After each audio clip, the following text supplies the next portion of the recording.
Gió vẫn nhắc một người đã ra đi không trở lại, nỡ mất chuyện tình không thể quên.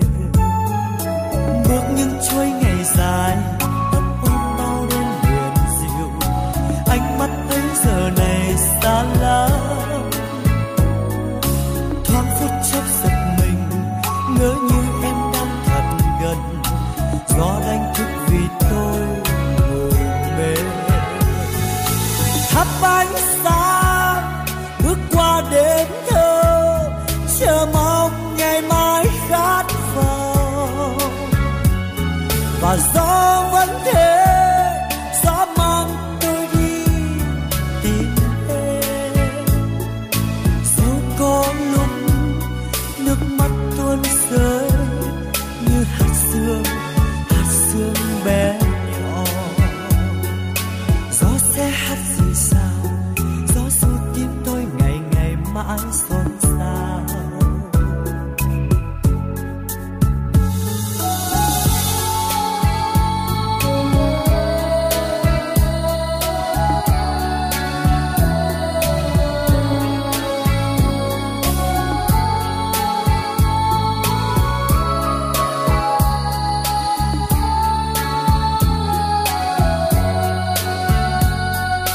Gió vẫn hát thì thầm đến bên tôi như thật gần, gió muốn nói điều gì tha thiết. Gió vẫn nhắc một người đã ra đi không trở lại, nỡ mất chuyện tình không thể quên. Bước những chuỗi ngày dài ấp ôm bao đêm huyền diệu, ánh mắt ấy giờ này xa lắm. Thoáng phút chốc giật mình, ngỡ như em đang thật gần, gió đánh thức vì tôi ngủ mê.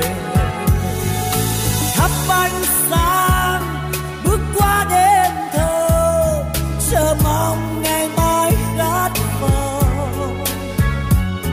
Và gió vẫn thế, gió mang tôi đi tìm em. Dẫu có lúc nước mắt tuôn rơi như hạt sương bé nhỏ.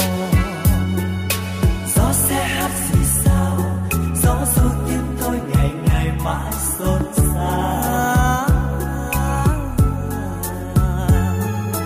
Gió sẽ hát gì sao, gió ru tim tôi ngày ngày mãi xôn xao.